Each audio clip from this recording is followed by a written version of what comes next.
सबसे पहले बात कर लेते हैं न्यूयॉर्क के नौ मुंतखब मेयर ज़ोहरान ममदानी की। सदर ट्रंप को बड़ा झटका, ज़ोहरान ममदानी ने तारीख रकम कर दी। न्यूयॉर्क सिटी के पहले मुस्लिम कम उम्र और तारिक वतन मेयर हो गए। ज़ोहरान ममदानी का मुकाबला न्यूयॉर्क के साबिक गवर्नर और आज़ाद उम्मीदवार एंड्रयू कोमो और रिपब्लिकन हरीफ क्रिस्टिस सिल्वा से था। न्यूयॉर्क मेयर के इलेक्शन 1969 के बाद सबसे ज्यादा टर्नआउट रिकॉर्ड किया गया। 20 लाख से ज्यादा वोटर्स ने अपना हक़ राय दही इस्तेमाल किया। सदर ट्रंप और एलन मस्क की जानिब से मुखालिफत के बावजूद ज़ोहरान ममदानी न्यूयॉर्क शहर के मेयर मुंतखब हुए। ज़ोहरान ममदानी 1 जनवरी 2026 को न्यूयॉर्क के मेयर का हल्फ उठाएंगे। तारीखी फतह के बाद ज़ोहरान ममदानी की धुआंधार तकरीर ट्रंप को आड़े हाथों ले लिया। ट्रंप की पॉलिसीज पर शदीद तनकीद करते हुए कहा कि मैं जानता हूं आप मुझे देख रहे हैं, मैं आपसे कहना चाहूंगा कि टीवी का वॉल्यूम ऊंचा कर लें। हम करप्शन के कल्चर को खत्म करेंगे जो आप जैसे अरबपतियों को टैक्स से बचाता है। न्यूयॉर्क को तारिकीन वतन ने ताकतवर बनाया और आज से तारिकीन वतन ही इसे लीड करेंगे। Donald Trump, since I know you're watching, I have 4 words for you. Turn the volume up. We will put an end to the culture of corruption that has allowed billionaires like Trump to evade taxation. New York will remain a city of immigrants, a city built by immigrants, powered by immigrants. And as of tonight, led by an immigrant. So hear me, President Trump, when I say this. To get to any of us, you will have to get through all of us. New York, this power, it's yours. This city belongs to you. Thank you. Zohran Mamdani का New York mayor मुंतखब होने पर New York के शहरियों से इजहार तशक्कुर। Victory speech में कहा कि न्यूयॉर्क वालों, हमने मिलकर सियासी मौरूसियत का खात्मा कर दिया। आज तुमने तब्दीली और एक नई तर्ज सियासत को मैंडेट दिया है। आज हम बिल्कुल वाज़ेह करते हैं, उम्मीद ज़िंदगी है। उन्होंने इस्लामोफोबिया और नफ़रत फैलाने वालों को भी खबरदार करते हुए ये कहा कि हम ऐसे अनासर की नफ़ी करते हैं जो तकसीम और नफ़रत फैलाते हैं ताकि हमें एक दूसरे के खिलाफ कर सकें। Thank you, my friends.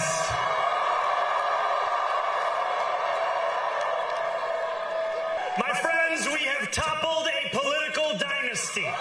New York, tonight you have delivered a mandate for change, a mandate for a new kind of politics. Tonight we have spoken in a clear voice.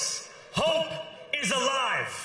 We will refuse to allow those who traffic in division and hate to pit us against one another. No more will New York be a city where you can traffic in Islamophobia and win an election. अमरीकी रियासतों में Republicans की नाकामी Trump का रद्द-ए-अमल आ गया। Trump ने shutdown को Republicans के हारने की वजह करार दे दिया। ट्रुथ सोशल पर लिखा कि रिपब्लिकन्स के हारने की वजह शटडाउन था और दूसरी वजह बैलेट्स पर मेरा ना होना था। साबिक अमरीकी सदर बराक ओबामा की ज़ोहरान ममदानी को तारीख़ी फ़तह पर मुबारकबाद। सोशल मीडिया प्लेटफॉर्म एक्स पर लिखा कि आज रात जीतने वाले तमाम डेमोक्रेटिक उम्मीदवारों को मुबारकबाद पेश करता हूँ। फ़तह इस बात का सबूत है कि जब लीडर्स मुस्तकबिल और अवामी मसाइल की परवाह करते हैं तो कामयाबी मिलती है। उन्होंने मज़ीद ये भी कहा कि आगे काम बहुत ज़्यादा है लेकिन अब मुस्तकबिल थोड़ा सा रोशन नज़र आता है। डेमोक्रेट सीनियर रहनुमा हिलरी क्लिंटन की ज़ोहरान ममदानी को कामयाबी पर मुबारकबाद। उन्होंने एक्स पर लिखा कि ज़ोहरान ममदानी ने इंतखाबात के लिए मुतासरकुन मुहिम चलाई। ज़ोहरान ममदानी की फ़तह जमहूरियत की फ़तह है। दुनिया के अजीम तरीन शहर के आइंदा मेयर को मुबारक हो। हिलरी क्लिंटन ने वर्जीनिया और न्यू जर्सी में कामयाब डेमोक्रेट्स ख़वातीन उम्मीदवारों को भी कामयाबी पर मुबारकबाद पेश की। उन्होंने कहा कि ख़वातीन ने आज तारीख रकम की है। एबिगेल स्पिनर्जो वर्जीनिया की पहली खातून गवर्नर होंगी। मिकी शेरिल न्यू जर्सी की पहली खातून डेमोक्रेटिक गवर्नर होंगी। मुझे यकीन है कि ये कामयाब ख़वातीन अपनी रियासतों में काम करके दिखाएंगी।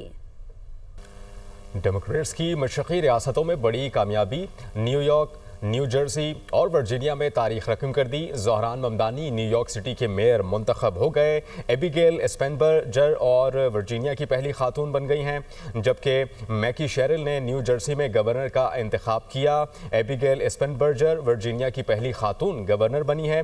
इसके अलावा तीनों उम्मीदवारों ने महंगाई और इक्तिसादी मसाइल को अपनी मुहिम का मरकज़ बनाया। डेमोक्रेट्स की मशरिक़ी रियासतों में बड़ी कामयाबी, न्यूयॉर्क, न्यू जर्सी और वर्जीनिया में तारीख रकम कर दी। ज़ोहरान ममदानी न्यूयॉर्क सिटी के मेयर मुंतखब हो गए।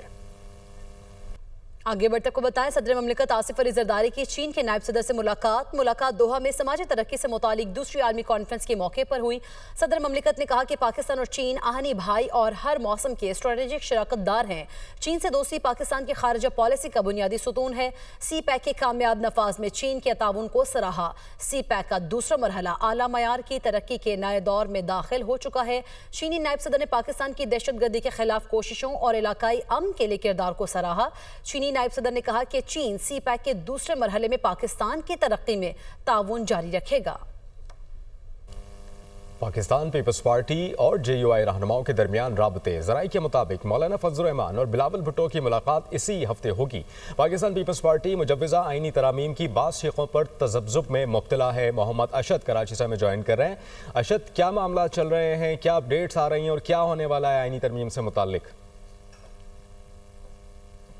आज के हुकूमत 27वीं आईनी तरमीम ला रही है। इस हवाले से नायब वज़ीर आज़म इसहाक डार जो है वो तस्दीक कर चुके हैं, जबकि ज़राए भी इस हवाले से तस्दीक करते हैं कि आईनी तरामीम के हवाले से हुकूमती तैयारियां जो हैं वो आखिरी मराहिल में जो है वो दाखिल हो चुकी हैं। जबकि इससे कबल पाकिस्तान पीपल्स पार्टी और हुकूमती वफ़द की भी आईनी तरामीम के हवाले से मुलाकातें जो है वो हो चुकी हैं और इसी हवाले से आईनी तरामीम के हवाले से पीपल्स पार्टी में मुशावरत का सिलसिला जारी है। जबकि हतमी जो फैसले का ऐलान है वो सेंट्रल एग्जीक्यूटिव कमेटी के इजलास के बाद जो है वो पीपल्स पार्टी के जानिब से किया जाएगा। ज़रा इस हवाले से तस्दीक करते हैं कि ऐसे में ही JUI और पाकिस्तान पीपल्स पार्टी के रहनुमाओं के दरमियान जो है वो राब्ते हुए हैं और इसी हफ्ते पाकिस्तान पीपल्स पार्टी के चेयरमैन बिलावल भुट्टो जरदारी और मौलाना फजल रहमान की मुलाकात जो है वो होगी इन्हीं आईनी तरामीम के हवाले से।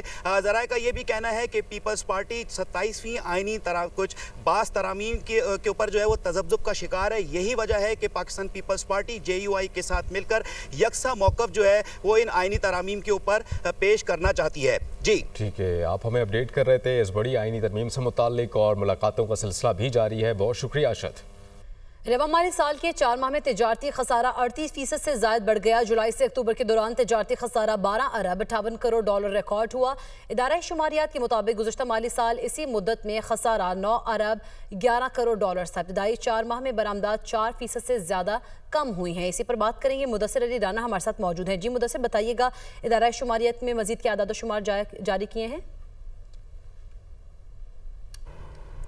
जी, रवा माली साल 2025-26 के लिए जो अभी तक के ट्रेड फिगर्स हैं वो बड़े हौलनाक हैं, क्योंकि रवा माली साल के दौरान अभी तक एक्सपोर्ट नहीं बढ़ रही हैं, जबकि जो इंपोर्ट्स है वो हर माह के दौरान बढ़ती हुई नज़र आ रही है। जो अदारे शुमारियात की जानिब से फिगर्स जारी किए गए हैं उसमें बताया गया है कि अभी तक जो ट्रेड डेफिसिट है जुलाई से लेकर अक्टूबर तक, इसमें गुज़श्ता माली साल की निस्बत तकरीबन 38% का इजाफा हुआ है और जो ट्रेड डेफिसिट है वो तकरीबन बढ़कर 12 अरब डॉलर से तजावुज़ कर गया है।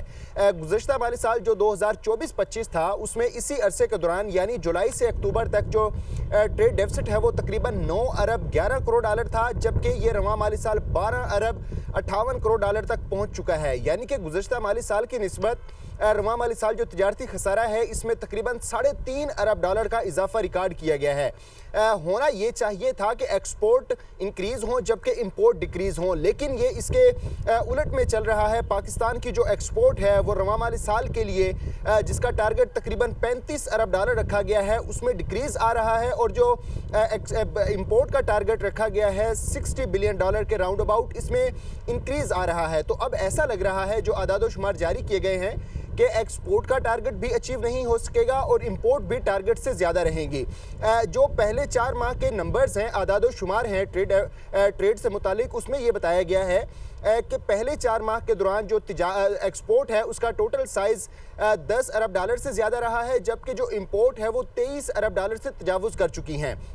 जब हम ये देखते हैं कि ये ट्रेंड है तो जो 35 अरब डॉलर का टारगेट रखा गया है 4 साल एक्सपोर्ट के का, 4 माह में तिजारती खसारा 38% से जायद हुआ है रवा माली साल। मुदस्सिर अली राना आगाह करे थे, आपका शुक्रिया।